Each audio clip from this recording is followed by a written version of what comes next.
Selamat pagi Bapak Ibu Saudara-saudari yang dikasihi Kristus. Mari kita mengawali hari baru dengan mendengarkan firman Tuhan yang diambil dari Injil Lukas pasal 4 ayat 31 sampai dengan 37. Tuhan bersamamu. Inilah Injil suci menurut Lukas.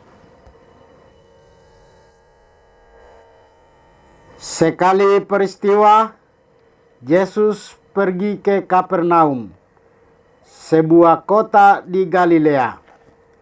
Di situ ia mengajar pada hari-hari Sabat. Orang-orang takjub mendengar pengajarannya, sebab perkataannya penuh kuasa. Di rumah ibadat itu ada seorang yang kerasukan setan. Ia berteriak dengan suara keras, "Hai engkau, Yesus orang Nazaret, apa urusanmu dengan kami? Engkau datang hendak membinasakan kami?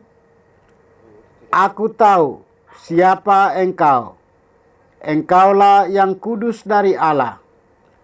Tetapi Yesus menghardik dia, katanya, "Diam, keluarlah daripadanya." Maka setan mengempaskan orang itu ke tengah orang-orang banyak, lalu keluar daripadanya, dan sama sekali tidak menyakitinya. Semua orang takjub dan berkata satu sama lain, "Alangkah hebatnya perkataan ini. Dengan penuh wibawa dan kuasa, ia memberikan perintah kepada roh-roh jahat, dan mereka pun keluar." Maka tersiarlah berita tentang Yesus kemana-mana di daerah itu. Demikianlah sabda Tuhan. Bapak, Ibu, Saudara-saudari yang dikasihi Kristus, tema kita hari ini adalah perkataan yang penuh kuasa. Hari ini gereja memperingati Santo Gregorius Agung, seorang paus dan pujangga gereja. Ia sangat berbakat, pintar, dan pada umur muda, 33 tahun, dia dipercayakan menjadi prefek kota Roma. Ia memiliki kesempatan untuk mendapatkan posisi penting dalam bidang politik.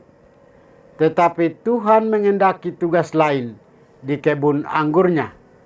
Maka ia meletakkan semua jabatan dan karir politiknya dan menjadi seorang rahib di biara. Ia aktif di luar maupun di dalam biara untuk membantu orang-orang kecil dan miskin yang tersingkirkan, antara lain membebaskan budak-budak yang dijual di pasar-pasar kota Roma. Ia adalah paus pertama yang menyebut dirinya sebagai kepala gereja Katolik sedunia.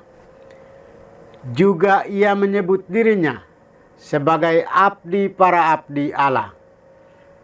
Perjuangan antara kekuatan Roh Yesus dan dunia ini digambarkan oleh penginjil Lukas dalam konfrontasi dramatis dengan setan dan roh-roh jahat di rumah ibadat di Kapernaum. Perjuangan antara pikiran Allah dan pikiran dunia ini mewarnai kehidupan orang Kristiani. Dengan kata lain, setiap kita dikendalikan oleh dua kekuatan, yaitu kekuatan baik yang berasal dari roh Allah dan kekuatan jahat yang berasal dari roh-roh jahat. Bagaimana kita bisa mengenal dua kekuatan itu? Santo Paulus memberikan petunjuk untuk membedakan Roh Kudus dan roh jahat, yaitu dari buah-buah yang dihasilkan.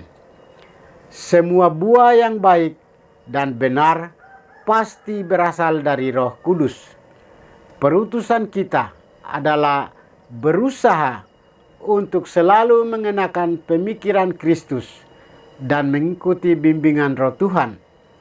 Menjadi orang Kristen bermutu, kita perlu berjuang untuk menggunakan pikiran Kristus dan berani menyangkal pemikiran duniawi yang dikendalikan oleh roh-roh jahat.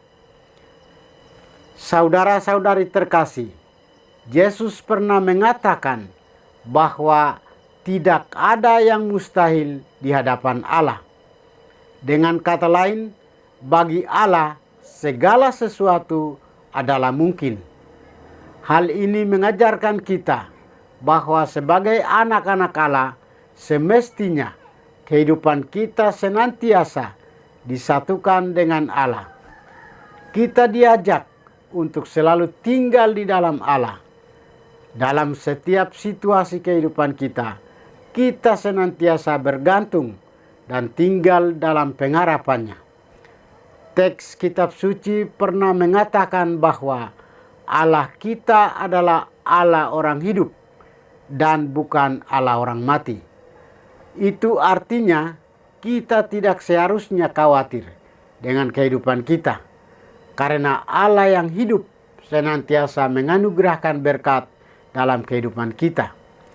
Oleh sebab itu, sikap yang paling penting dalam kehidupan kita ialah bagaimana kita senantiasa dekat dan intim dengan Allah agar kita tetap memiliki kesatuan dengan Allah.